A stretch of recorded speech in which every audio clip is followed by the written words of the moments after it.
Hello. Dabar darysime bangas. Iš pradžių bangas kūnų.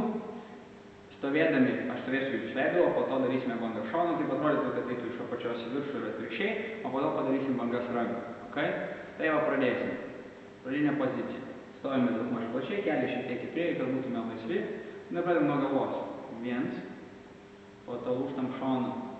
2, visas korpusas nuvažiuoja. Po to lenkiasi koja.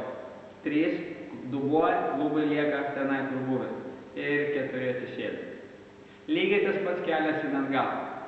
1 išvažiavom, 2, eina, 3, 4.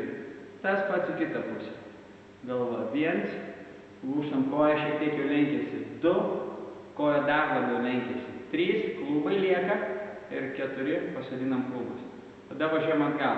1, tada lūžta 2, tada išsitiesia koja 3 ir tada atsistoja 4. Viskas šiek tiek greičiau.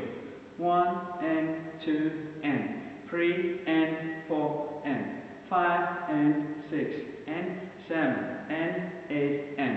Ir dar greičiau.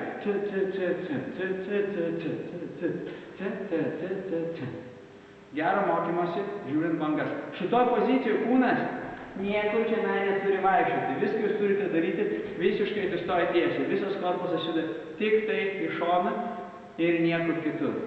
Tik tai į šoną ir niekur kitur. Lygiai taip pat tą bangą galima daryti tiesiog plaukiant.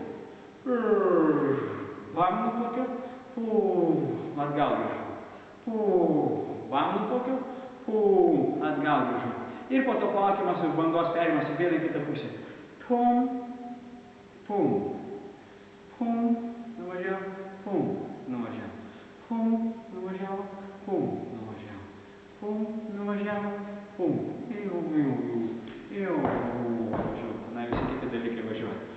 Būtinai prieš darydami gerai apšilkite savo juosmenį, kelius, kirkšnius ir ypač kaklą. Nes netyčia galima labiau nikstelius, po to 2 savaitės vaikščioti šitokiu kaklu. Ta jau patyriau, dėl to tikrai žinau, ką sakau.